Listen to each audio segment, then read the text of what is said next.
This is the third version of the popular Paper Mario series. The first version was Paper Mario for the N64, and the second was arguably the best in the series, Paper Mario and the Thousand-Year Door. They both had a turn-based battle system, and if you are a regular watcher of my videos, you'll know that's my favorite type of RPG. They were both very challenging and engaging throughout the whole game. So when Nintendo switched up the action to a real-time action battle gameplay, did it improve the series or did it hinder it? Unfortunately, I think it's the latter. While I think it's cool at first to quickly kill enemies and move throughout the levels, it really did get old fast. But that's not to say the game isn't fun. It is. But I just didn't enjoy it as much as the other two previous games. So the story goes like this. The Mario brothers are in their house. Ugh, nice house with the big Mario sign in the front. I'm sure Luigi must really appreciate that. I think Mario's just a little bit arrogant, don't you think? This is my house and everyone will know it.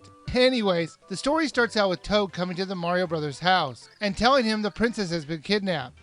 Look at the princess. She looks so bored. Oh, I'm being kidnapped again. Oh, it must be Tuesday. She's taken by Count Bleck, who wants to bring about the end of the world. Because, well, I don't want to spoil it. But I will say that his backstory is more compelling than you might expect. He takes her to another dimension and Mario follows them. With the help of his new friend Tippy, he finds out that he needs to find 8 pure hearts. That's right, I said hearts, not stars. I couldn't believe it as much as you. You need to stop Count Bleck from enacting his plan by using the void to destroy the other dimensions. You play the game out over 8 chapters, and those chapters have 4 parts in them. The main problem I had with the title overall was that it wasn't very compelling to play. Unlike the last 2 games, it felt like it was the same levels over and over again, but with different backgrounds. They did switch up the action a little in a couple chapters, but overall it was very underwhelming. Again, I did like this game, but the level of creativity in the second game was not present in this one. I missed the clever chapters like the Colosseum or the train ride from the second game. But the best thing that still remains from the other 2 games is the sense of humor the series has always had.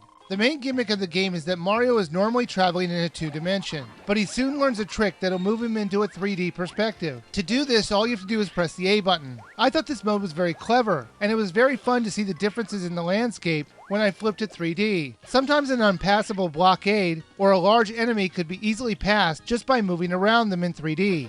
Mario was aided on his journey by Bowser, Luigi, and incredibly the princess. She's actually decided to help out this time around. Mario will eventually meet up with other pixels, which will give him different abilities like being able to pick up things, which I thought was really odd. What did Mario do before he met that pixel? How did he open a door or even make lunch? There were a bunch of new abilities that Mario and his gang could use, like being able to do a ground pound, hit things with a hammer, or even put down bombs. The levels play out just like the other Paper Mario games, except it never goes into a fighting arena when you jump on an enemy. You do all the action real time. You just jump on them, hit them with a hammer, or bomb them, and then you rack up your points and increase your score, which in turn will level up your character. It was a very simple way to level up. The levels themselves were not very clever at times. There were some levels that made you backtrack just to backtrack.